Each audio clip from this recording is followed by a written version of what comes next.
ትግራይን ቅኝ ገዝታለች የሚሏትን ኢትዮጵያን የመግዛት እድል ሲያጋጥማቸው የኢትዮጵያ ቅኝ ገዢዎች ሆነው ሉዓላዊነቷን፣ ጥቅሟን፣ ዳር ድንበሯን፣ የባህር በሯን ሁሉ ለጠላት አስረክበው ውርደትና ድህነትን አስረክበውን አለፉ። የመደመር መንግስት ዋነኛ ፖለቲካዊና ኢኮኖሚያዊ ግቡ ኢትዮጵያን ለኢትዮጵያውያን ማስረከብ።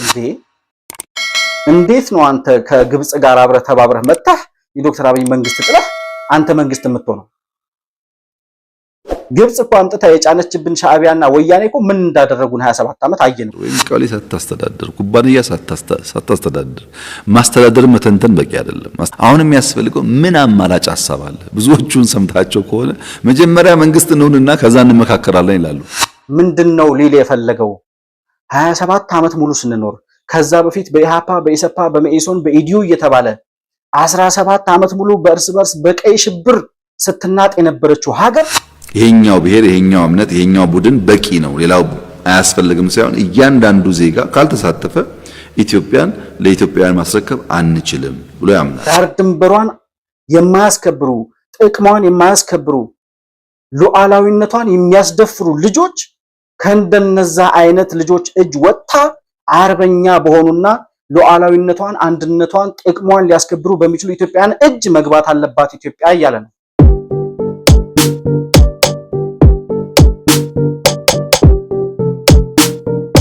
ሰላም ለእናንተ ይሁን። የተከበራችሁ የመሆን መልቲሚዲያ ቤተሰቦች እንደምን አላችሁ? ብሩክ የሾርቅ አሰፋ ከመሆን መልቲሚዲያ። በዛሬው ፕሮግራማችን የመደመር መንግስት ተብሎ በአራተኛ ጥራዝ የተዘጋጀውን የመደመር መጽሐፍ ምክንያት አድርገን አንዳንድ ነጥቦችን በማንሳት ጠቅላይ ሚኒስትሩ ካደረጉት ቃለ መጠይቅ ላይ በመነሳት ማለት ነው የተወሰኑ ዳሰሳዎችን በማድረግ አብረን የምንቆይ ይሆናል። እስከ ፕሮግራሙ ፍጻሜ ድረስ መሆን መልቲሚዲያን ላይክ፣ ሰብስክራይብ እና ሼር እያደረጋችሁ አብራችሁ እንድትቆዩ በአክብሮት እጋብዛለሁ።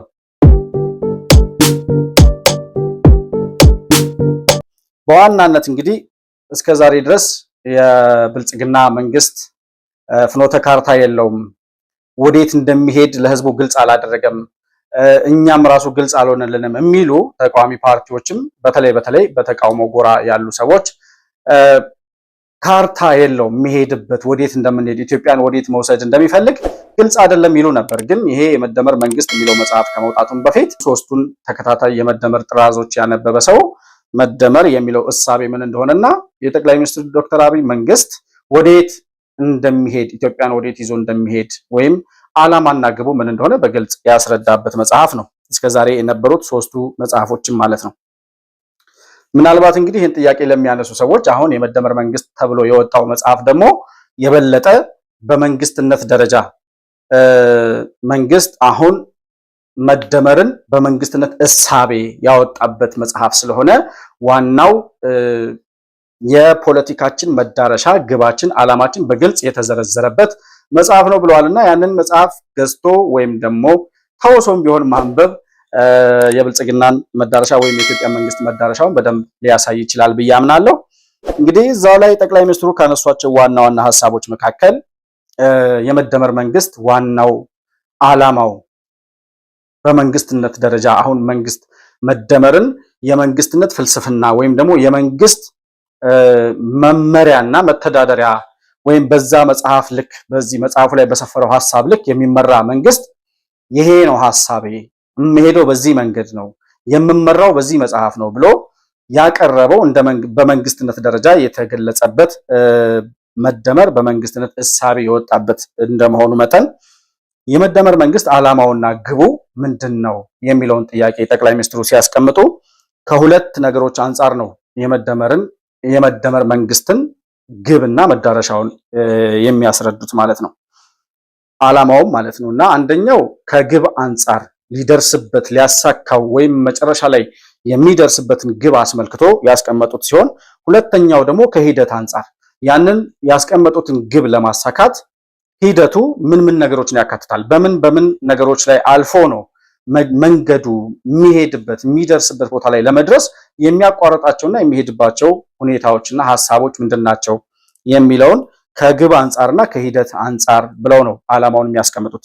እንግዲህ ከግብ አንጻር ሲያስቀምጡ በጣም ወሳኝ የሆነ ነጥብ ነው የሚያነሱት።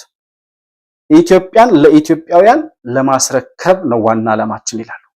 የመደመር መንግስት ዋነኛ ፖለቲካዊና ኢኮኖሚያዊ ግቡ ኢትዮጵያን ለኢትዮጵያውያን ማስረከብ ነው። ለውስን ቡድኖች፣ ግለሰቦች ሳይሆን ኢትዮጵያና መሻቷን ለኢትዮጵያውያን ማስረከብ ነው። የኢትዮጵያን መሻት በትክክለኛው ቦታ ማስቀመጥ ነው። ለዚያ ደግሞ ሁለንተናዊ ብልጽግናን ማረጋገጥ ነው ግቡ ያደረገው። ሁለንተናዊ ብልጽግናን ስናረጋግጥ ኢትዮጵያን ለኢትዮጵያውያን ስንሰጥ ያ ነገር በቀላሉ በሌሎች እጅ ስለማይገባ ለዘለቀ ጊዜ ሊቆይ ይችላል ብሎ ያስባል። ምን ማለት ነው? ኢትዮጵያን ለኢትዮጵያውያን ማስረከብ ማለት እስከዛሬ ከኢትዮጵያውያን ውጭ የነበረችው ኢትዮጵያ የሚለውን ጥያቄ እንድናነሳ ያደርገናል። እንግዲህ እስከዛሬ እንደምናውቀው ከንጉሱ ዘመን ጀምሮ እስከዛሬ ድረስ በመጣንበት ሂደት ከብጥብጥና ከእርስ በርስ ጦርነት ውስጥ አልወጣንም። እነዛ ሁሉ የእርስ በርስ ግጭቶችና ጦርነቶች ግን ያተረፉልን ወይም ያገኘነው ትሩፋት ከነዛ ውስጥ አለ ወይ የሚለውን ነገር በደንብ መዳሰስና እነዛ አሁን የጠቅላይ ሚኒስትር ዶክተር አብይ አህመድ መንግስት ከመምጣቱ በፊት ኢትዮጵያ ከኢትዮጵያውያን እጅ ውጪ ነበረች ወይ? በማን ነበር የምትተዳደረው? እንዴት ነው መደመር ወይም የመደመር መንግስት ኢትዮጵያን ለኢትዮጵያውያን ለማስረከብ ነው የምሰራው ሲል ምን ማለት ነው ብሎ ይሄንን ጥያቄ በደንብ መርምሮ ማየት ያስፈልጋል። ከደርግ መንግስት በፊት ያሉትን የኢሃፓ ዘመን፣ የንጉሱን ዘመን ምናምን አብዛኛው ሰው የሚያውቃቸው ታሪኮች ስለሆኑ እነሱ ላይ ትኩረት ማድረግ አልፈልግም። በዋናነት እኔ የጠቅላይ ሚኒስትሩ እሳቤ እንደገባኝ በወያኔ ዘመን ወይም ደግሞ ህወሓት መራሹ ኢህአዴግ ኢትዮጵያን በሚመራበት ሰዓት ኢትዮጵያ በቅኝ ግዛት እንደሚተዳደር ሀገር ነበረች ብዬ ብዙ ጊዜ የተናገርኩት ነገር አለ እና ትላንት ጠቅላይ ሚኒስትሩ ዋናው ዓላማችን ኢትዮጵያን ለኢትዮጵያውያን ማስረከብ ነው ብለው ሲናገሩ አእምሮዬ ላይ የመጣው እሱ ነው። ለካ ሀገራችን ከኛ እጅ ውጪ ነበረች። ለካ ህዝቡ የሚተዳደረው በኢትዮጵያውያን አልነበረም፣ ወይም ደግሞ ኢትዮጵያ ውስጥ ተፈጥረው ነገር ግን የጠላትን ዓላማ ማስፈጸም በሚፈልጉ እንደ ህወሓት አይነት የጠላት ጉዳይ አስፈጻሚዎች ናቸው ኢትዮጵያን ሲመሩ የነበረው። ስለዚህ የብልጽግና ዓላማ ወይም የመደመር መንግስት ዓላማ ይቺን ኢትዮጵያ ውስጥ ተፈጥረው ነገር ግን ኢትዮጵያዊነት ስነ ልቦናና ኢትዮጵያዊ ማንነት በሌላቸው የሀገራቸውን ጥቅም አሳልፈው ሊሸጡ ከሚፈልጉ ከባንዳና ከጠላት ተላላኪዎች እጅ ነጥቆ ለልጆቿ በደም መስዋዕትነት ለሚያቆዩት ለብልጽግናዋና ለልዕልናዋ ለሉዓላዊነቷ ራሳቸውን አሳልፈው ለሚሰጡ አዲስ ትውልዶች ማስረከብ ነው የሚፈልገው ብልጽግና ማለት ነው። አሁን በደንብ በተለይ ለወጣቱ ትውልድ ግልጽ መሆን ያለበት ነገር በወያኔ ዘመን ሲፈጸም የነበረው ነገር ምንድን ነው? ከወያኔም በፊት በደርግ ዘመን የኢሃፓ፣ የኢሰፓ፣ የኢዲዩ ምናምን እየተባለ የሶሻሊዝም እና የካፒታሊዝም የሶሻሊዝም እና የኮሚኒዝም ርዕዮተ ዓለም ከውጭ ተወሰን ባመጣ ነው እሳቤ ሀገራችን የውጭ እሳቤ በተጫናቸው ወጣት ምሁራን እንዴት እንደታመሰችና እንደተተራመሰች የምናስታውሰው። እንግዲህ ሀገር በልጆቿ እጅ እየተዳደረች ነው የሚባለው ከራሳቸው ጥቅምና ከራሳቸው ፍላጎት አልፈው ለህዝቧና ለሀገር ሉዓላዊነት የሚተጉና የሚሰሩ ልጆች መኖር አለባቸው። በዛን ዘመን በኢሃፓ ዘመን ወይም በስልሳዎቹ ዘመን የነበሩ ፖለቲከኞች በእናሸንፋለንና በእናሸንፋለን በቃላት ወይም በፊደል ልዩነት የሚጣሉ የሚለያዩ ሰዎች ነበሩ። የራሳቸውን የስልጣን ፍላጎት እንጂ ስለ ሀገርና ስለ ህዝብ ጥቅም አስበው ልዩነቶቻቸውን በተወሰነ ደረጃ አቻችለውና አመቻምቸው ለህዝብ የሚሰሩ አልነበሩም። ትንሽ መጠጋጋት፣ ትንሽ መቀራረብ ቢኖራቸው በተለይ ኢሃፓና ኢዲዩ እንዲሁም ኢሰፓና መኢሶን የሚባሉት ፓርቲዎች በእሳቤ ደረጃ በአይዲዮሎጂ ደረጃ ምንም የተራራቀ ልዩነት ሳይኖራቸው ነገር ግን ከነበራቸው የስልጣን ጥመኝነት የተነሳ ሀገርን እርስ በርስ እነሱ ሲተራመሱ ይቺን የመሰለች ኢትዮጵያን የምታክል ታላቅ ሀገር ለእንደ ወያኔ አይነትና ለሻዕቢያ አይነት ተገንጣይ ቡድኖች አሳልፈው የሰጡበት ሁኔታ ነው ያለው። እንግዲህ ጠቅላይ ሚኒስትሩ ኢትዮጵያን ለኢትዮጵያውያን ማስረከብ ነው የምንፈልገው ሲሉ እነዛ በስልሳዎቹ ዘመን የነበሩ ትውልዶች እሳቢያቸው የኢትዮጵያ አልነበረም። ከውጭ ተውሰው ከሶቪየት ህብረት፣ ከቻይና፣ ከአሜሪካ ተውሰው ያመጡትን የተውሰው እሳቤ በኢትዮጵያውያን ልክ ሳይሰፋ ኢትዮጵያውያን በኖሩበት አስተሳሰብ፣ በእምነታቸው፣ በአስተዳደጋቸውና በአኗኗራቸው ሁኔታ በልካቸው የማይመጥንን እሳቤ አምጥተው ኢትዮጵያ ላይ እንተገብራለን ሲሉ ኢትዮጵያ በውጭ አምልኮ፣ በፈረንጅ አምልኮ እና በፈረንጅ እሳቤ የተተራመሰችበትን ጊዜ ነው የምናስታውሰው። እነዛ በስልሳዎቹ ዘመን የነበሩ ፖለቲከኞች ገና አዲስ ዕውቀት ቀመስ የሆኑ ዘመናዊውን ትምህርት የተማሩ በጣም ሀገር መቀየር የሚችል ጭንቅላት የነበራቸው ወጣቶች ናቸው የነበሩት።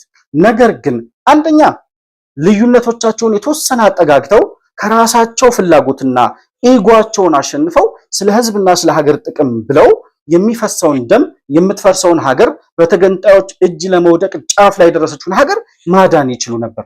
ያንን ማድረግ አልቻሉም። በሁለተኛ ደረጃ ይዘውት ሲያራምዱት የነበረው የውጭ አስተሳሰብና የውጭ አመለካከት ነው።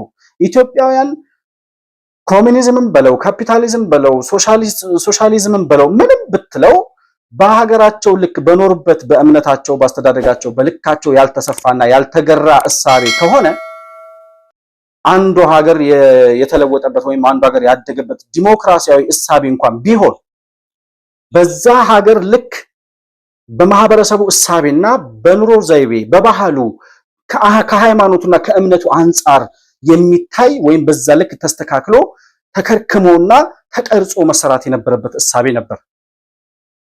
አብዛኛው የኮሚኒዝምና የሶሻሊዝም እሳቤ ለማህበረሰቡ የእኩል የሀብት ክፍፍል እንዲኖር ወይም ደግሞ ብዙ የተራራቀ የሀብት ልዩነት እንዳይኖር የሚሰራ ከመሆኑ ውጪ እምነትን ይጻረራል፣ ከፈጣሪ ጋር ያለውን ሁኔታ ይጻረራል። አብዛኛው የደርግ ባለስልጣናትም ሆኑ በኢሃፓ ዘመን የነበሩ ሰዎች ወያኔና ሻዕቢያን ጨምሮ እንዲሁም ኦነግን ማካተት ይቻላል፣ አብዛኞቹ ስለ ሃይማኖትና ስለ እምነት ጉዳይ የነበራቸው ወይም ያንን አይዲያ የሚቃወሙ ሰዎች ነበሩ። የደርግ ባለስልጣናት እንዲሁም በኢህአዴግ ዘመን የነበሩ ባለስልጣናት ቤተክርስቲያን መሄድን እንደ ኔጌቲቭ ነገር ወይም እንደ አሉታዊ ነገር ነበር የሚቆጥሩት። ከኢትዮጵያ እሳቤ አንጻር ይሄ ነገር አብሮ አይሄድም። ኢትዮጵያውያን 99 እና 100% ሊባል በሚችል ደረጃ አማኝ ህዝብ ያለበት ሀገር ነው። ያንን እምነትን የሚጻረር የኮሙኒዝም እና የሶሻሊዝም እሳቤ ዘመተ ኢትዮጵያ ላይ ስትሰፋ ኢትዮጵያውያን በውጭ እሳቤ በእጅ አዙር ቅኝ ግዛት በጠላት እጅ እንደወደቀች ነው የሚቆጠረው። ለዛ ነው ጠቅላይ ሚኒስትሩ ዛሬ ኢትዮጵያን ለኢትዮጵያውያን ማስረከብ እንፈልጋለን ያሉት። ሲቀጥል በኢህአዴግ ዘመን ስንመጣ ኢህአዴግ መለስ ዜናዊ ትላንት 13ኛ የሙት ዓመቱ እየተከበረ ነበረ እና ከመለስ ዜናዊ ሙት ዓመት ጋር ተያይዞ ወይ እነ ደብረጽዮን መቀሌ ላይ ተሰብስበው የመለስ ዜናዊ ሌጋሲ ለኢትዮጵያ በጣም ብዙ ትሩፋት ጥሎ ያለፈ መሪ እያሉ ሲመጻደቁ ነበረ። በሱ ጉዳይ ላይ በሌላ ፕሮግራም የምመጣበት ይሆናል። መለስ ዜናዊ ለኢትዮጵያ ያደረገው አስተዋጽኦ ምን ነበር የሚለውን ነገር በደንብ በዝርዝር ማየት የምንችልበትን ፕሮግራም እናዘጋጃለን። ይቅርታ። እስከዛ ድረስ ግን በኢህአዴግ ዘመን 27ቱን ዓመታት ስንኖር ምንድን ነበር ወያኔ የሚሰራው ነገር? ወይንም ደግሞ ከወያኔ ኢትዮጵያ ያተረፈችውንና ኢትዮጵያውያን ያተረፉትን ነገር በዝርዝር ማየት ከቻለን በጣም ብዙ ሉዓላዊነታችን የተደፈሩባቸው ስራዎች የተሰሩበት፣ ኢትዮጵያውያን መስዋዕት ሆነው የፈሰሰው ደም ከንቱ ሆኖ የቀረበት፣ ኢትዮጵያ የባህር በሯን የተቀማችበት፣ ከዚያም አልፎ ኢትዮጵያዊነት አደጋ ላይ የወደቀበት፣ ኢትዮጵያዊ ነኝ ብሎ የሚናገር መታወቂያ ላይ ኢትዮጵያዊነት ነው እንዲጻፍ የምፈልገው የሚል ኢትዮጵያዊ የተሳደደበት፣ የተገረፈበት፣ የተገደለበትም ጊዜ ነበረ። በዚህ ልክ ኢትዮጵያዊነት አደጋ ውስጥ ገብቶ ነበር። የኢትዮጵያ ሕዝብ የኢህአዴግን መንግስት ወይም የህወሓትን ፖለቲካ የተቃወሙ ኢትዮጵያውያን በሙሉ ታስረዋል፣ ተገርፈዋል፣ ተገለዋል፣ ተሰደዋል። በ27 ዓመቱ ያተረፍነው ነገር ውርደት፣ ስቃይ፣ እስራት፣ ግርፋትና ስደት ነበር። ለምንድን ነው ያ የሆነው? ወያኔዎች ኢትዮጵያውያን አይደሉም ወይ የሚለውን ጥያቄ ካነሳን፣ አዎ ልክ ነው። ኢትዮጵያ ውስጥ የተፈጠሩ ያውም አድዋ ላይ የኢትዮጵያ ብቻ ሳይሆን የጥቁር ህዝቦች የነጻነት ችቦ በተለኮሰበት አድዋ ላይ የተወለዱ ኢትዮጵያውያን ናቸው። ነገር ግን የጠላትን እሳቤ እንደ ራስ አጀንዳ በመውሰድ የሀገርን ጥቅም ለጠላት አሳልፈው በመሸጥ የሚታወቁ ከኢትዮጵያዊነታቸው በላይ ጠላትነታቸው የሚጎላ ከዛም ሲያልፍ ኢትዮጵያዊነትን ለማጥፋት በስትራቴጂ በመዋቅር በበጀት ተደግፈው 27 ዓመት ሙሉ ሲታትሩ የነበሩ የጠላት ጉዳይ አስፈጻሚዎች ናቸው። በኢህአፓ ዘመን የነበረው እሳቤ ነው በእጃዙር ቅኝ ግዛት እነዛ ወጣት ምሁራን ከውጭ ያመጡት አስተሳሰብ ኢትዮጵያን ከኢትዮጵያውያን እጅ ውጭ እንድትወጣ አድርጓት ነበር ካል እነዛ እኮ በኢህአፓ ዘመን የነበሩ ልጆች ወጣቶች እና የደርግ መንግስት እኮ ኢትዮጵያዊ ነበር። ነገር ግን እሳቤው ኢትዮጵያዊ አልነበረም። ልክ እንደመደመር ሁሉንም ማስተባብሮና መስተጋብር ፈጥሮ አንድነትን የሚያጎላ ልዩነትን እየቀነሱ አንድነታቸውን የሚያስተሳስር አስተሳሰብ አልነበረም። ለዛ ነው ኢትዮጵያ በኢትዮጵያውያን ሳይሆን በእጅ አዙር ቅኝ ግዛት በጠላት እሳቤ ነው ስትመራ የነበረው ካል ወያኔም ሲያራምድ የነበረው ይሄንን ነው። ወያኔ በእሳቤ ብቻ አይደለም በተግባር አንድ ጠላት ኢትዮጵያ መጥቶ በቅኝ ግዛት ቢወር ኖሮ ሊያደርግ ከሚችለው ጥፋት በላይ ኢትዮጵያ ላይ የፈጸሙ ሰዎች ናቸው። በህገ መንግስት አስደግፈው የራሳቸውን ሀገር እስከ መገንጠል ብለው ክልሎች እንዲገነጣጠሉ ፍቃድ ሰጥተው ህገ መንግስት አጽድቀው የጀመሩ ሰዎች ናቸው ገና ሲጀመር። ከዛ ሲቀጥል ኢትዮጵያውያን በዘር በቋንቋ በሃይማኖት እንድንለያይ ስለ ትልቋ ኢትዮጵያ ሳይሆን እያንዳንዱ ማህበረሰብ እያንዳንዱ ዜጋ ስለ ብሔሩና ስለ ክልሉ ባንዲራ ብቻ እንዲጨነቅና እንዲያስብ 10 ባንዲራ በየክልሉ ተክለው የኢትዮጵያ ባንዲራ ቀለሙ እንዲደበዝዝ ኢትዮጵያውያን ስለ ኢትዮጵያዊነታቸው እንዳያስቡ የኦሮሞ ጉዳይ የአማራ እንዳይሆን የሶማሌ ጉዳይ የጉራጌው እንዳይሆን የትግራዩ ጉዳይ የአፋር ጉዳይ እንዳይሆን የጋራ የሚያደርገን መስተጋብርና አንድነት የአንድነት ታሪክ እንደሌለ እንዳልተጋባ እንዳልተዋለድን ልዩነታችን ብቻ እየተሰበከ ጥላቻና መገዳደል መጠፋፋት በኢትዮጵያ ምድር በኢትዮጵያ ሰማይ ስር እንዲሰፍን ሲሰራ የነበረ ፓርቲ ስለሆነ ነው ህወሓት ቅኝ ገዢ ነው እንጂ ኢትዮጵያ አይደለም የምንለው። አንድ ሀገሬን እመራለሁ ሀገሬን እለውጣለሁ የሚል ፓርቲ በዚህ ልክ ሀገሩ ላይ በደልና ወንጀል ሊፈጽም አይችልም። አንድ ባንድ ማንሳት እንችላለን።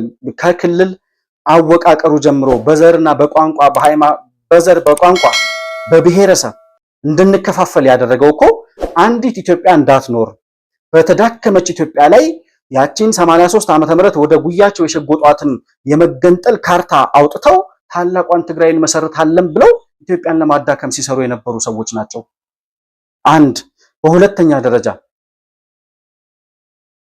ከ90 ዓመተ ምህረት ኤርትራና ኢትዮጵያ ከተጣሉበት ወይም ወያኔና ሻዕቢያ ከተጣሉበት ጊዜ ጀምሮ ተጣልተዋል አልተጣሉም የሚለው ነገር ራሱ ጥያቄ ውስጥ ገብቶ ማለት ነው። ከዛን ጊዜ ጀምሮ ከኢሳያስ አፈወርቂ ጋር እየተመሳጠሩ ኢሳያስ አፈወርቂ በኢትዮጵያ ምድር እንዲፈጸምለት የሚፈልገው ነገር መለስ ዜናዊ አዲስ አበባ ቁጭ ብሎ ሲያስፈጽምለት ነው የኖረው። ኤርትራ እንድትገነጠል በራሱ ፍቃድ የራሱን ሀገር እንድትገነጠል ፍቃድ ሰጥቶ ኤርትራን ያስገነጠለ መሪ መለስ ዜናዊ ነው። በዓለም ታሪክ የራሱን አገር ገንጥሎ ለተገንጣዩ ሀገር እውቅና የሰጠ የሀገር መሪ የለም። እና አሜሪካና አውሮፓ መለስ ዜናዊ ለኤርትራ እውቅና ከሰጠ በኋላ ነው ለኤርትራ የሀገርነት እውቅና የሰጡት። ሁለተኛ በሶስተኛ ደረጃ 90 ዓመተ ምህረት ሻዕቢያና ወያኔ ጦርነት ከገጠሙ በኋላ መላው ኢትዮጵያዊ ከመላው ኢትዮጵያ ዳር ድንበሬ ተደፈረ ብሎ ጠላትን ለማሳፈር የዘመተው ወጣት ከ90 ሺህ በላይ ወጣቶች ከተሰዉበት በኋላ ባድመና ሽራሮን ወሮ የነበረው የኢሳያስ ሰራዊት ተባሮ በኢትዮጵያ ጀግኖች ዳር ድንበራችን ካስከበሩ በኋላ መለስ ዜናዊ በሄግ ላይ ሂዶ 90 ሺህ ኢትዮጵያውያን የተሰዉበትን የባድመ መሬት መልሶ ለኢሳያስ አፈወርቂ ነው ፈርሞ የሰጠው። ኢሳያስ አፈወርቂ ከዚህ በላይ ኢትዮጵያን ቢገዛ ኖሮ ምን ሊያደርግ ይችል ነበር? የኢሳያስ አፈወርቂ ጉዳይ አስፈጻሚ ነው አዲስ አበባ ተቀምጦ የነበረው የምንለው በምክንያት ነው። ለዛ ነው ኢትዮጵያ በልጆቹ አይደለም የተዳደረች የነበረው። አሁን ኢትዮጵያን ለኢትዮጵያውያን አሳልፈን ወይም ማስረከብ ነው የምንፈልገው የሚለው ጠቅላይ ሚኒስትር አብይ በዚህ ምክንያት ነው። በጠላት ነበር የምትመራው ኢትዮጵያ፣ በቅኝ ገዢዎች ነበር የምትተዳደረው። አንድነቷን ሳይሆን ልዩነቷን፣ ማደጓን መበልጸጓን ሳይሆን መፍረሷና መበታተኗን በሚፈልጉ እድሜ ልካቸውን እንደ ዩጎዝላቪያ ትሆናለች ኢትዮጵያኛ ካልመራናት እያሉ የሚመሩት እና አባይ ፀሐይና እነ መለስ ዜናዊ ነበሩ። አንድ ቀን ኢትዮጵያ የሚለውን ስያሜ ስሟን ሳይጠሩ ሀገሪቱ እያሉ እንደጠሯት ነው ህይወታቸው ያለፈው። አሁን ያሉትም የህወሓት ቁርጥራጮችና ስበርባሪዎች ኢትዮጵያን ለማፍረስ ከጠላት ጋር ከኢሳያስ ጋር አብረን የኢትዮጵያን መከላከያ እንወጋለን ሲሉ እየሰማናቸው ነው። ከዚህ በላይ ጠላትነት አሁን ደብረጽዮን ኢትዮጵያዊ ነው፣ ኢትዮጵያዊ ስነ ልቦና አለው፣ አድዋ እኮ ነው የተወለደው ብትለኝ ኢትዮጵያ ባንዳም አርበኛም ተወልዳለች ነው የምልህ። አሉላ አባነጋ በተወለደበት መሬት የተወለዱ እርጉም ፍጥረቶች ናቸው ህወሓቶች ማለት። ከዚያስ ከባድመና ሽራሮ የባድመና ሽራሮ መሬት አሳልፎ ዘሄግ ላይ ሄዶ ፈርሞ ከሰጠ በኋላ መለስ ዜናዊ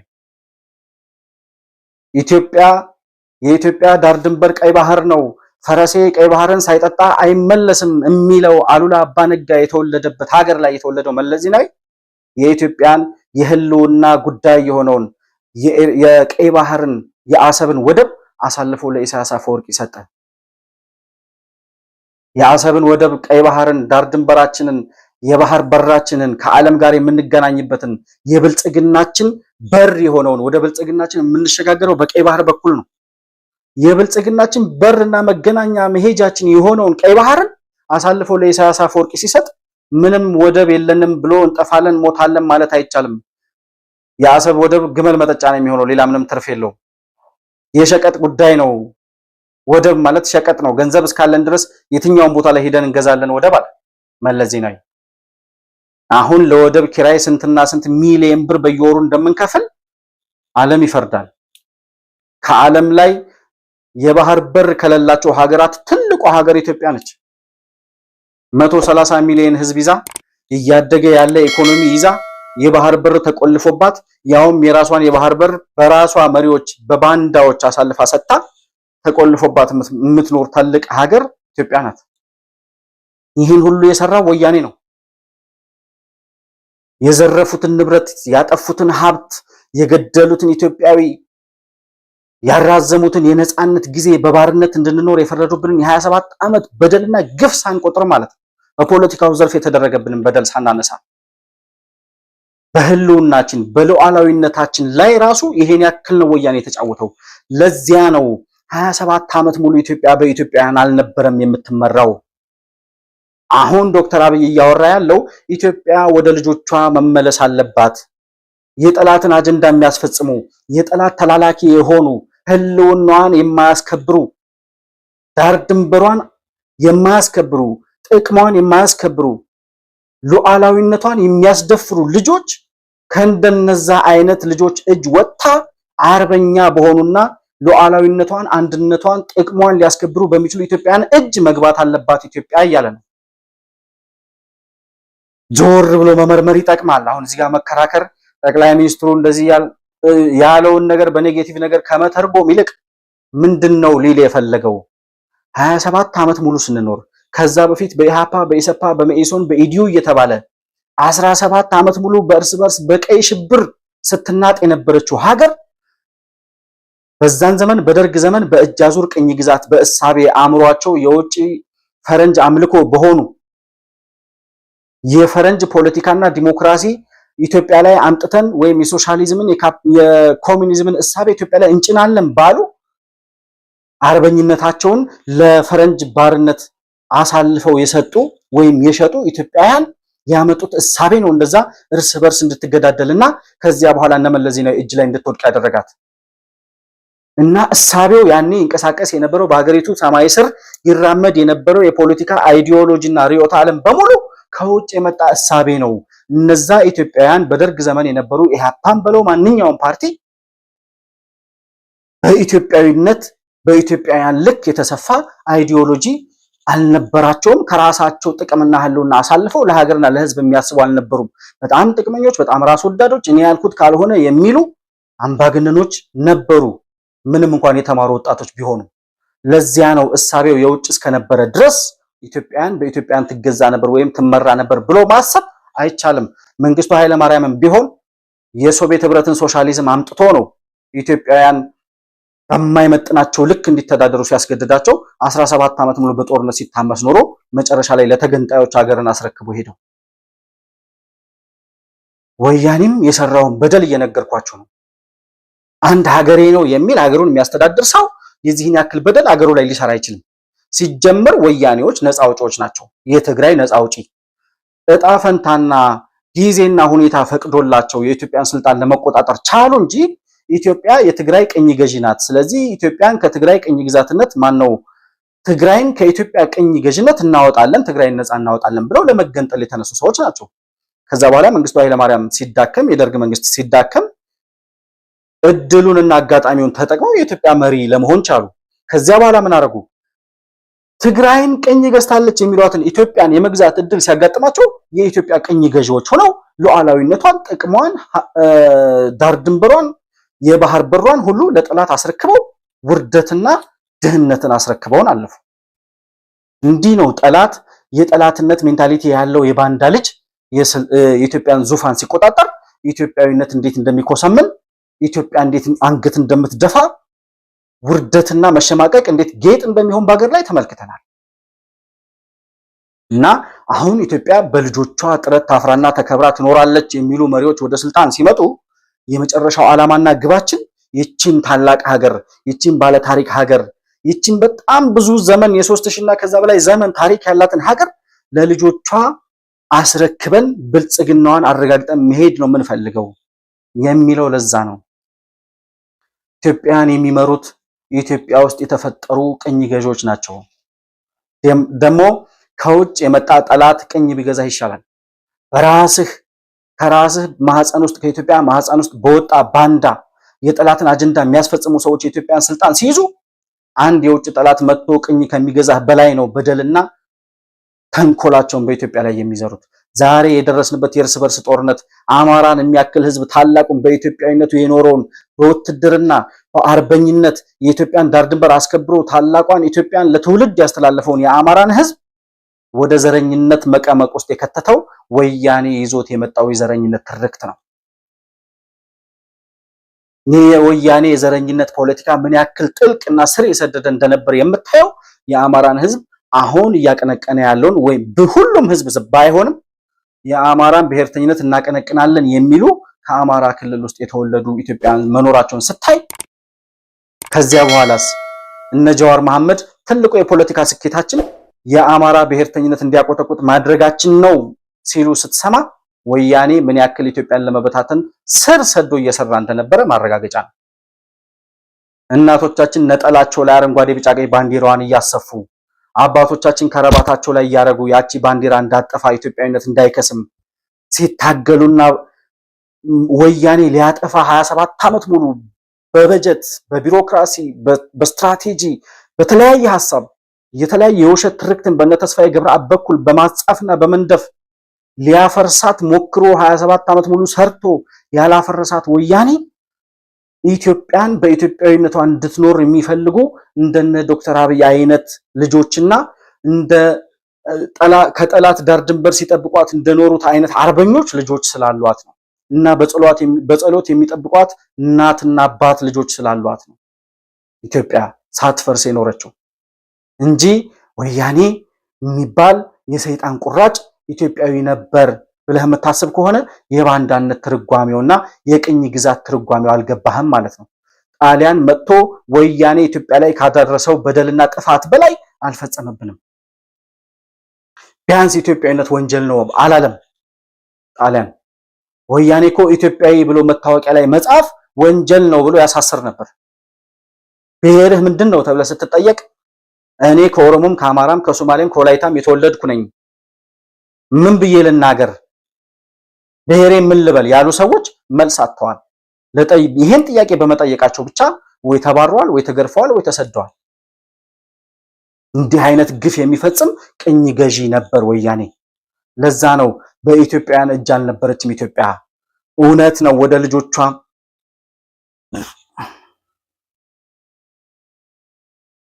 ወደ ልጆቿ መመለስ አለባት ያለው ዶክተር አብይ ልክ ነው።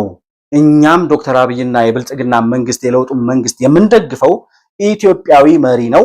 ኢትዮጵያን በኢትዮጵያዊነት አስከብሮና አበልጽጎ ለኢትዮጵያውያን የሚያስረክብ ወይም እንደዛ አይነት ዓላማ ያለው ትልቅ ራዕይ ያለው መሪና መንግስት ነው ብለን ስለምናምን ነው።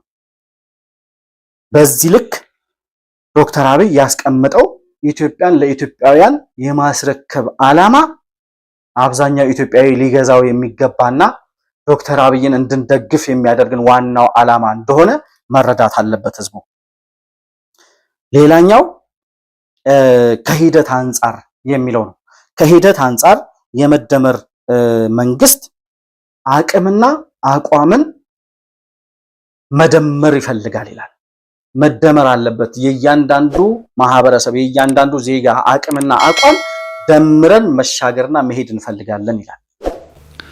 ከሂደት አንጻር ግን በጣም ሰፊ ዲፍረንስስ ሊታዩ ይችላሉ። አንደኛው የመደመር መንግስት የአቋምና የአቅም ድማሩ መኖር አለበት። ብልጽግናን ለማረጋገጥ ለኢትዮጵያ ለመስጠት አቅምና አቋም መደመር አለባቸው ብሎ ያምናል። ሁለተኛ ሚዛን የጠበቀ ተሳትፎና ትብብር፣ ፉክክርና ትብብሩ ሚዛን መጠበቅ አለበት። ይህ ጉዳይ ለስኬቱ ቁልፍ ጉዳይ ነው ብሎ ያነሳል። እንግዲህ አንደኛ የአቋምና የአቅም ድማሩ፣ ሁለተኛ ደግሞ ሚዛን መጠበቅ ያልነውን ትንሽ ፈተን ብንመለከት ለምሳሌ የአቋምና አቅም ድማሩ ፋውንዴሽኑ መሰረቱ ኢንክሉሲቭ መሆኑ ነው፣ አቃፊነቱ ነው። ሁሉም ዜጋ፣ ሁሉም ብሔር፣ ሁሉም እምነት የሚከተሉ ግለሰቦች ለሀገራቸው ለኢትዮጵያን ለማስረከብ የራሳቸው አስተዋጽኦ አላቸው፣ የራሳቸው ሐሳብ አላቸው። ሊደመጡ ሊሳተፉ ይገባል። አቃፊ መሆን አለብኝ ብሎ ይነሳል። ይሄኛው ብሔር፣ ይሄኛው እምነት፣ ይሄኛው ቡድን በቂ ነው ሌላው አያስፈልግም ሳይሆን እያንዳንዱ ዜጋ ካልተሳተፈ ኢትዮጵያን ለኢትዮጵያውያን ማስረከብ አንችልም ብሎ ያምናል። አቋም ሲል ከምን አንጻር፣ አቅም ሲል ከምን አንጻር የሚለውን ነገር በደንብ ማየት ያስፈልጋል።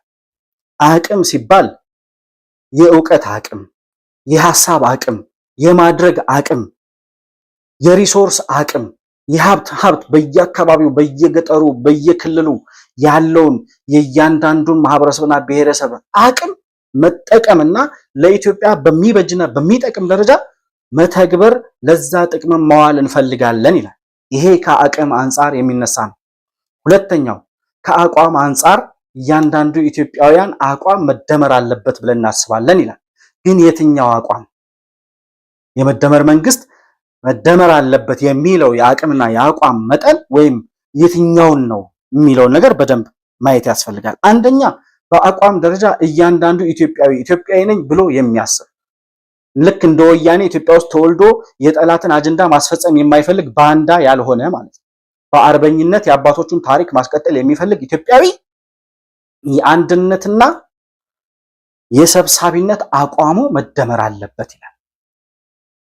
አፋር በኢትዮጵያዊነቱ፣ ሶማሌው በኢትዮጵያዊነቱ፣ ኦሮሞ፣ ጉራጌው፣ ሲዳማው፣ ወላይታው ሁሉም ያለው የሐሳብና የአንድነትና የሰብሳቢነት አቋም መደራጀት፣ መጠንከርና መሰብሰብ አለበት፣ መደመር አለበት ይላል። ሌላኛው የሀገርን ጥቅም እና ሉዓላዊነትን የማስከበር አቋም። በሶስተኛ ደረጃ ከድህነት የመሻገር ለኢትዮጵያዊነትና የኢትዮጵያን ጥቅም በጸና መሰረት ላይ ለማስቆም ወይም ለመገንባት በሚጥሩ ልጆች የነሱን አቋም የመደመር አቅማቸውን የመደመርና የማደራጀት ዓላማም አለን ይላል። ይሄ ብልጽግና የሚባለው መንግስት እንዴት እንደተመሰረተ በደንብ ያስረዳል። በወያኔ ዘመን አጋርና ዋና የሚላቸውን በኢትዮጵያ ክልል ውስጥ ኑረው ኢትዮጵያውያን ሆነው አፋር ኢትዮጵያዊ እንዳልሆነ፣ ቤንሻንጉል ኢትዮጵያዊ እንዳልሆነ፣ ሌላው ጋምቤላው፣ ሌላው ወላይታው ምናምን ኢትዮጵያዊ እንዳልሆነ ሁሉ ግማሹን አጋር ግማሹን ዋና ብሎ የሚከፋፍል እሳቤ ከኢትዮጵያ ማጥፋት እንፈልጋለን። ብልጽግና የተመሰረተበት ዋናው ኮር አይዲያ መሄድ ወያኔ አጋር ይላቸው የነበሩ ኢትዮጵያውያን ዛሬ አፋር፣ ሶማሌ፣ ጋምቤላ፣ ቤንሻንጉል እና ሌሎቹ ብሔረሰቦች በኢትዮጵያዊነታቸው በአንድ የብልጽግና ጥላ ስር ታቅፈው በኢትዮጵያ ጉዳይ እኩል የመወሰን፣ እኩል ሐሳብ የማዋጣት፣ እኩል አጀንዳ የመካፈል ኃላፊነትና መብት አላቸው። ዛሬ በወያኔ ዘመን ኢትዮጵያዊነት ተደፍቆ ነበር። ሁሉም ኢትዮጵያዊ በኢትዮጵያዊነት ጥላ ስር እኩል አልነበረም የምንለው የወያኔን አጀንዳ የሚያስፈጽም ለወያኔ መላላክ ለወያኔ ጉዳይ አስፈጻሚ ሆኖ የሱ ፍርፋሪ የበላ ይኖር የነበረ ኢትዮጵያዊ ካልሆነ በስተቀር ወያኔን የሚቃወም እሳቤ ያለው ኢትዮጵያዊ በሙሉ እንደ ኢትዮጵያዊ የሚታይበት ጊዜ አልነበረም። እና አፋር፣ ሶማሌ፣ ጋምቤላና ቤንሻንጉል አራቱ የኢህአዴግ ድርጅቶች ኦህዴድ፣ ብአዴን፣ ህወሓትና ደኢህዴን የሚባሉ የደቡቡ የሚወስኑትን ውሳኔ ለነ አፋርና ለነ ሶማሌ ይነግሯቸዋል። እነሱ የወሰኑትን ውሳኔ ያስፈጽማሉ እንጂ አፋሩም ሆነ ሶማሌው በኢትዮጵያ ጉዳይ የመወያየትና የመወሰን እድልም አልነበረው። ያንን የጠየቁ የአፋር በአጋርነት ይታወቁ የነበሩ ፓርቲዎችን እንዋሃድ፣ በኢትዮጵያዊነታችን አንድ እንሁን፣ የመወሰን ስልጣን ይሰጠን ብለው ሲጠይቁ የታሰሩ፣ የተገረፉ፣ የተሰደዱ ብዙ ናቸው። እና ብልጽግና ፓርቲ ሲመጣ ያንን አጋርና ዋና እያለ ይከፋፍል የነበረውን እንደገና የኢትዮጵያ መከላከያ ሰራዊት የአብዮታዊ ዲሞክራሲ የመጨረሻ ምሽግ ነው ይለው የነበረው መከላከያ ሰራዊት ወደ ኢትዮጵያ ምሽግነት የመለሰ በኢትዮጵያዊነት የተደራጀ የአንድ ፓርቲ አገልጋይ ሳይሆን የኢትዮጵያውያንና የኢትዮጵያ ዳር ድንበር ጠባቂ የሆነ መከላከያ ሰራዊት የገነባው ኢትዮጵያውያንን ከአጋርነትና ከዋናነት ለይቶ ነጥሎ ሁሉንም በእኩልነት በአንድ የብልጽግና ጥላ ስር ያዋቀረ ለሁሉም እኩል መብት የሰጠ ፓርቲ ብልጽግና ፓርቲ ይባላል። ለዛ ነው የእያንዳንዱ ኢትዮጵያዊ አቅምና አቋም መደመር አለበት የሚለው ዶክተር አብይ። ሌላኛው ሶስተኛው ላይ ያነሳው ሚዛን ማስጠበቅ እንፈልጋለን ወይም የብልጽግና መገለጫው አንዱ ሚዛን የማስጠበቅ ስራ እንሰራለን ወይም የብልጽግና መንግስት ሚዛን አስጠብቆ የሚሄድ መንግስት ነው። በምንና በምን መካከል? በፉክክርና በትብብር መሃል። አሁን ያሉት ፓርቲዎች በጣም እያመሱና እያስቸገሩ ነው ያሉት። ፉክክርና ትብብር ምን እንደሆነ መለየት አይችሉም። ከአንድ ፓርቲ ጋር ትፎካከራለህ፣ ገዢው ፓርቲ አለ፣ ተፎካካሪ ፓርቲ አለ።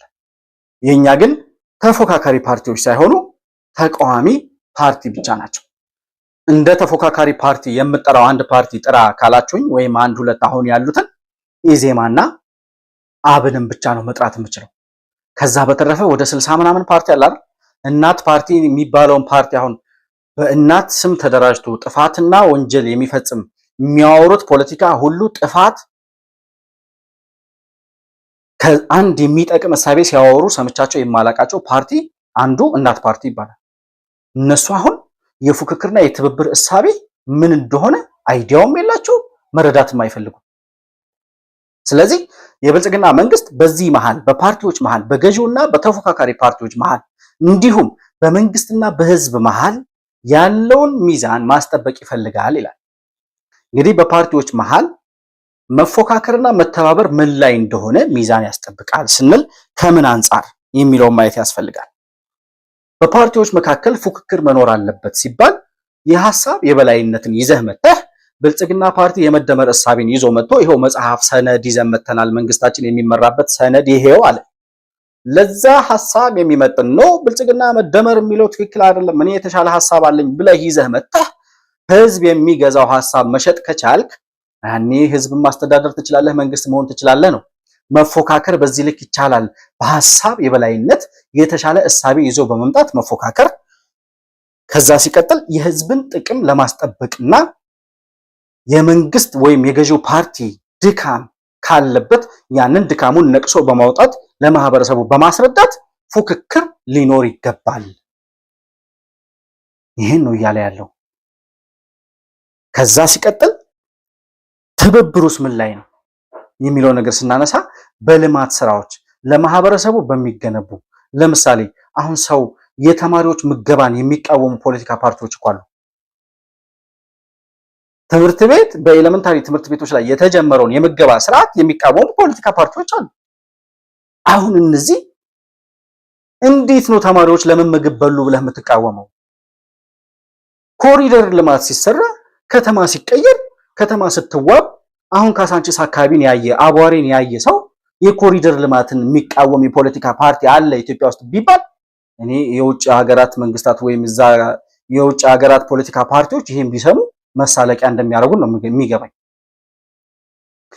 ለህዝብ በሚሰሩ ስራዎች የማህበረሰቡን ህይወት መቀየር በሚችሉ ስራዎች ላይ ቢቻል መተባበር፣ ካልሆነ አርፎ መቀመጥ፣ አፍን ዘግቶ መቀመጥ እንደ ትብብር ይቆጠራል።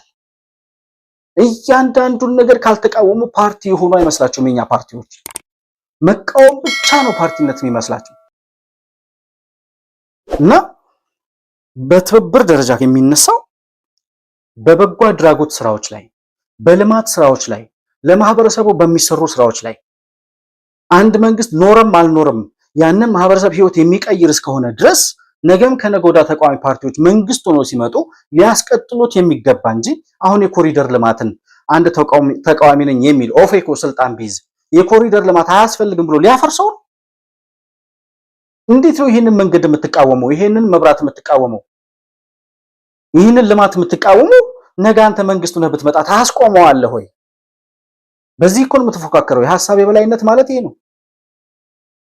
አሁን እየተገነባች ያለችውን እየተቀየረች ያለችውን በአፍሪካ መዲናነቷ በልኳ እያማረችና እየተዋበች ያለችውን አዲስ አበባን የኮሪደር ልማት ልክ አይደለም መሰራት የለበትም ካልክ አንተ መንግስት ብትሆን እዛ ቆሻሻ ውስጥ ነው የምታስቀምጠን ማለት ነው። እና የምትቃወሙትን ነገር መለየት ነገ መንግስት ሊሆን ይችላል ብሎ ማሰብ ይጠቅማል የሚለውን ነገር ለማንሳት ነው። በሀገር ጥቅምና ሉዓላዊነት ላይ ከትብብር ውጪ አማራጭ የለም። የሀገርን ጥቅም አሳልፎ የሚሰጥ ፖለቲካ ፓርቲ አንደኛ በህዝብ ዘንድ እየተተፋ እየተጠላ እየተናቀ የሚሄድ ነው። ህዝቡ ምንም እንኳን ባይናገር ዝም ብሎ እያየ እንደው ሪአክት የማያደርግ ቢመስልም ነገ ከነገ ወዲያ አንተን መርጦ መንግስት ሊያደርግህ እንደማይችል ማወቅ አለብህ። የኢትዮጵያ ህዝብ ዝም ሲል እያየ ነው፣ እየመረመረህ ነው፣ ምን እያወራ ነው፣ አሁን የሰው ቢመጣ ምንድን ነው የሚያደርግልኝ እያለ በደንብ እያጠናህ እንደሆነ ማወቅ አለብህ። እና የሀገርን ሉዓላዊነት አሳልፌ እሰጣለሁ። አሁን እነ እስክንድር ነፃ አውጪ ነን የአማራ ክልል ምናምን ብለው ይሄዱና የአሰብን ጉዳይ አናነሳም ይላሉ። ከኢሳያስ ጋር ለመተባበር የባህር በር ጉዳያችን አይደለም። እኛ ይሄ የሀገርን ጥቅም አሳልፈ መስጠት ነው፣ የህልውና ጉዳይ ነው እያለ መንግስት እየተሟገተበት ያለውን መለስ ዜናዊ ያሳልፈው የሰጠውን የባህር በር መልሰው ሊያመጡ የሚታገሉ መሪዎች ባሉበት ሀገር ላይ አንተ ነፃ አውጪ ነኝ ብለህ ወጣህ የባህር በር ጉዳይ እኛ በአሁኑ ሰዓት የምንጠይቀው አይደለም፣ አይመለከተንም፣ አናነሳም ማለት በቃ አንተ እንደው ነፃ አውጪ ነህ ተብለህ እንኳን ብትታሰብ እጭ ብሎ ህዝብ እንዲጠላህ በራስህ ጊዜ መንገድ እየከፈትክ ነው። እነ ጀዋር መሐመድ የአሁን ያለውን የዶክተር አብይ መንግስት ለመጣል ከጠላት ጋርም ቢሆን አብረን ተባብረን እንሰራለን ሲሉ እንዴት ነው አንተ ከግብጽ ጋር አብረህ ተባብረህ መጣህ የዶክተር አብይ መንግስት ጥለህ አንተ መንግስት የምትሆነው? ግብጽ እኮ አምጥታ የጫነችብን ሻዕቢያና ወያኔ እኮ ምን እንዳደረጉን 27 ዓመት አየን እኮ። እስከዛሬ ድረስ ግብጽ የምትረዳቸው ሰዎች ምን እንደፈጠሩብን ኢትዮጵያ ላይ እያየን። ስለዚህ አንተ ከኤርትራ ከሻዕቢያ ከግብጽ እና ከሌሎች ከኢትዮጵያ ጠላቶች ጋር ተባብረህ መጥተህ እንደው የዶክተር አብይ መንግስት ብትጥል እንዴት ነው አንተን ህዝብ መሪ አድርጎ መንግስት አድርጎ ሊቀበልህ የሚችለው? አሁን የድሮ የነበረው የፖለቲካ ስርዓት አልፏል፣ አክትሟል፣ ህዝቡ ነቅቷል፣ መጠየቅ ጀምሯል። አሁን እና መተባበር ባለበት ደረጃ የማይተባበር መፎካከር ባለበት ደረጃ የማይፎካከር በዚህ ጉዳይ ላይ ሚዛን ጠብቆ መሄድ የማይችል ሰው በመደመር መንግስት እሳቤ ውስጥ ቦታ የለውም ማለት ነው። ብቸኛ መሻገሪያችን የሐሳብ ገበያ ነው። ሐሳብ አልቦ የነበረው የፖለቲካል ገበያ የሐሳብ ገበያ ማድረግ አለብን። የሐሳብ ፖለቲካል ልምምዶቻችን ከሚያቀራርቡን ይልቅ ለልዩነት ቦታ የሚሰጥ ከሆነ ቀርበን ከመነጋገር ይልቅ በሩቅ መወራወር መሰዳደርን የሚያበራክት ከሆነ ከውጤት ከሚታይ ከሚጨበጥ ስራ ይልቅ ስሜት የሚቀሰቅሱ ከሆነ አሁን እንዴት ብሎ ሰው የኮሪደር ልማትን አጥላልቶ ሰው ሊቀሰቅስ እንደሚችል አይገባኝም። ምክንያቱም ሰው እያየው ነው፣ እያጣጣመው ነው፣ ውጤቱ ይናገራል፣ ራሱ እኮ አፋውቶ ይናገራል። የሐሳብ ገበያ መሞቻው ሐሰትና ስሜት ነው። ሐሰትና ስሜት ከሰለጠኑ የሐሳብ ገበያ ሞተ ማለት ነው። ምሳሌ በየትኛውም የመንግስት ጉዳይ ውስጥ ሳታገለግል ወይም ቤተሰብ ሳታስተዳድር ወይም ቀበሌ ሳታስተዳድር ኩባንያ ሳታስተዳድር ማስተዳደር መተንተን በቂ አይደለም። አሁን የሚያስፈልገው ምን አማራጭ ሐሳብ አለ? ብዙዎቹን ሰምታቸው ከሆነ መጀመሪያ መንግስት እንሁንና ከዛ እንመካከራለን ይላሉ። ተወደደም ተጠላም የመደመር መንግስት የዶክተር አብይ መንግስት በህዝብ የተመረጠ መንግስት ነው። ስለዚህ ይሄ መንግስት ያስቀመጠውን ህግ ህዝብ እስከተቀበለው ድረስ እያንዳንዱ ፖለቲካ ፓርቲ ተቀብሎ የመሄድ ግዴታ አለበት። ህዝብም ዓላማውንና ንድፈ ሐሳቡን ተቀብሎ እንደ መንግስት ይሁንታ የሰጠው መንግስት እስከሆነ ድረስ ያንን መቃወም የትም አያደርስም። ተቃዋሚ እንደሆንክ እድሜህን ትጨርሳለህ እንጂ ለኢትዮጵያ የሚጠቅም እንደው በመንግስት ውስጥ ገብተው እንኳን እንደሚሰሩት እንደነ ዶክተር ብርሃኑ አይነት አስተዋጽኦ ማበርከት እንኳን ብትፈልግ እድሉን አታገኝም ማለት ነው። መቃወም ማለት መጥላት ብቻ ተቃዋሚ ፓርቲነት ማለት መቃወም ብቻ ይመስላቸው እንደነ ኢዜማና እንደነ አብን በመንግስት ውስጥ ገብቶ ለሀገር የሚጠቅም አስተዋጽኦ ማበርከት እንደሚቻል የማያምኑ ፖለቲካ ፓርቲዎች በአሁኑ በ21ኛው ክፍለ ዘመን የፖለቲካ ርዕዮት ወይም እሳቤ ቦታ ሊኖራቸው አይችልም እና አንዱ የፉክክርና የትብብርን ሚዛን ማስጠበቅ ነው። ሁለተኛው በነፃነትና በኃላፊነት መካከል በመብትና በግዴታ መካከል ሚዛን ማስጠበቅ እንፈልጋለን ወይም ያንን የሚያስጠብቅ መንግስት ነው ይላል ዶክተር አብይ የመደመር መንግስትን ሲገልጽ። ፉክክርና ትብብር ደግሞ ሚዛን ያስፈልጋቸዋል። ሁለቱም በልኩ ካልተሰፉ በቀር መልሰው የብቸኝነት ጉድለት ሰው ላይ ይፈጥራሉ። አንደኛው ቢበዛ ቪሸስ ሰርክል ነው፣ ተመልሶ ያንን ችግር ይደግመዋል። ስለዚህ ፉክክርም ትብብርም ባላንስ መሆን አለበት። ፉክክር የሌለበት ህይወት፣ ኮምፒቲሽን የሌለበት ህይወት ለእርካታ ቅርብ ነው፣ ለለውጥ ደግሞ ዝግ ነው። ፉክክር የለማ ምንም የሚያስቀና አስፓየር የሚያደርግ ነገር የለም። ለውጥ ይዘጋል፣ እርካታን ያረጋግጣል። ትብብር የሌለው ህይወት ደግሞ ተስፋ አስቆራጭ ነው። በሁሉ ጉዳይ ሰው የማይተባበር ከሆነ የበለጠ ለውጥ የበለጠ መፍትሄ ለማምጣት ዝግ ያደርገዋል። የበዛ ነፃነት ግለሰቦች መሬት ለመውሰድ ፍቃድ የማያስፈልጋቸው መብቴ ነው ብሎ የሚያስቡ ከሆነ፣ መታወቂያ ለመውሰድ መብቴ ነው የሚያስቡ ከሆነ፣ ክላሽ ለመያዝ መብቴ ነው ብሎ የሚያስቡ ከሆነ የሚፈጥረው አናርኪዝም ነው። በሌላ መንገድ ወደ መንግስት ቢያዘነብልስ፣ መንግስት ያሻውን የሚያደርግ ገደብ የሌለው ስልጣን ያለው በምርጫ በውይይት የማያምን ከሆነ፣ በምርጫ ለጂቲሜሲውን ከህዝብ የማያገኝ ከሆነ፣ አልፎ አልፎ ከህዝብ ጋር በሚያደርጋቸው ውይይቶች የሚሰጡትን ግብአቶች ራሽናል የሆኑ ጊዜን የሚዋጁ ሀሳቦች ሲመጡ ተቀብሎ የማይተገበር ከሆነ ይሄ ደግሞ ኦቶሪታሪያን መንግስት ያደርገዋል። አናርኪዝም ከተፈጠረ የምናስበው ቦታ አንደርስም። አምባገነንነት ከተፈጠረ የምንፈልገው ቦታ አንደርስም። አምባገነንነትና አናርኪዝም እንዳይፈጠር ሚዛን የጠበቀ ግንኙነት ያስፈልጋል።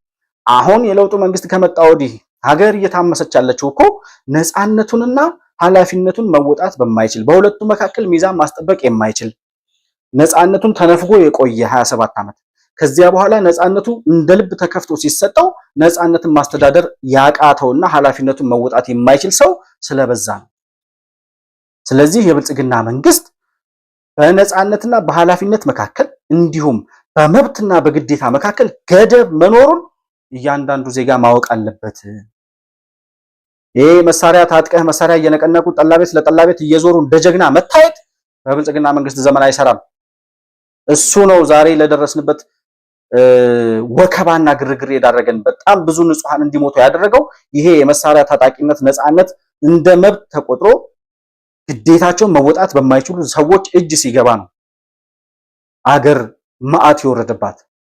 ስለዚህ የብልጽግና መንግስት የምንደግፈው እኛም የምንደግፈው በመብትና በግዴታ መካከል ሚዛን አስጠብቆ እያንዳንዱ ዜጋ ነፃነቱን ኤክስፒሪየንስ ማድረግ እንደሚፈልገው ሁሉ የሌሎችን መብት የማክበር ግዴታ እንዳለበት ማወቅና ነፃነትም ገደብ እንዳለው ማወቅ የሚያስችል መንግስት እንዲሆን ነው።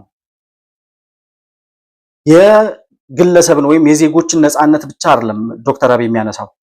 በመንግስት በኩልም መንግስት ከአቅም በላይ መብት ቢሰጠውም ቢመረጥም ከአቅም በላይ ኃይሉን የመጠቀም ወይም ነፃነቱን ያለ ገደብ የመጠቀም መብት እንደሌለው የሚያውቅ መንግስትን መፍጠር ነው ዓላማችን ይላል። አናርኪዝም እና ዲክታተርሺፕ እንዳይፈጠር ሚዛን እናስጠብቃለን ነው የሚለው ዶክተር አብይ። አናርኪዝም ማለት ነፃነቱን ብቻ የሚጠይቅ ስለ መብት ብቻ የሚያወራ ግዴታ የማያውቅ መታጠቅም መበጥበጥም ረብሻ ማስነሳትም አመጽ መጥራትም መብት የሚመስለውና ነፃነት እንደሆነ የሚገምት ሰው በበዛበት ሀገር ላይ አናርኪዝም ይነግሳል፣ ስርዓት አልበኝነት ይነግሳል። በመንግስት በኩል ስታየው ደግሞ ምንም እንኳን ቢመረጥም ይሁንታ በህዝብ ቢሰጠውም የተሰጠውን የህዝብ የስልጣን ዘመን አላግባብ መጠቀም የሚፈልግ መንግስት ካለ አምባገነን ይሆናል።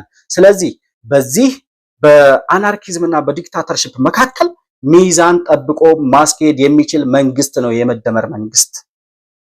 ይሄ ዶክተር አብይ ያለውን እኔም የምጋራውና የምደግፈው ሐሳብ ነው።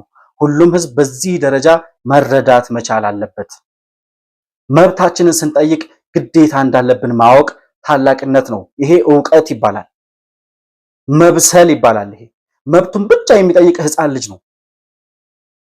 ግዴታ እንዳለበት የሚያውቅ ለአቅመ አዳምና ለአቅመ ሔዋን የደረሰ እንኳን አይደለም ፖለቲካ ውስጥ ገባሁ ብሎ እንደ ማንኛውም ዜጋ የሚኖር ኢትዮጵያዊ በሙሉ መብት ሲጠይቅ ግዴታ እንዳለበት፣ ነፃነት ገደብ እንዳለው ማወቅ መቻል አለበት።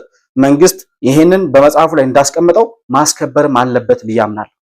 እና በዚህ ደረጃ ነው የሚያነሳቸው ዋና ዋና ያልኳቸው ሐሳቦች እነዚህ ናቸው። የመደመር እሳቤ ወይም የመደመር ዓላማውና መገለጫ ባህሪያቱ።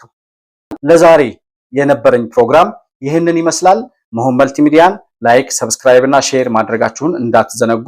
እንዲሁም ደግሞ መሆን መልቲሚዲያ ሁሌ እንደምለው እውነትንና ኢትዮጵያዊነትን ማጉላትና ማድመቅ የሚፈልግ የሚዲያ ተቋም መሆኑን አውቃችሁ ይሄንን የሚዲያ ቻናል መደገፍ እውነትንና ኢትዮጵያዊነትን መደገፍ መሆኑን ተገንዝባችሁ በምትችሉት አቅም ሁሉ ድጋፍ ታደርጉልን ዘንድ በአክብሮት ጥሬን አቀርባለሁ። አብራችሁኝ ስለነበራችሁ እጅግ በጣም አድርጌ አመሰግናለሁ። በሌላ ፕሮግራም እስከምንገናኝ ድረስ ሰላም በያላችሁበት ለእናንተ ይሁን።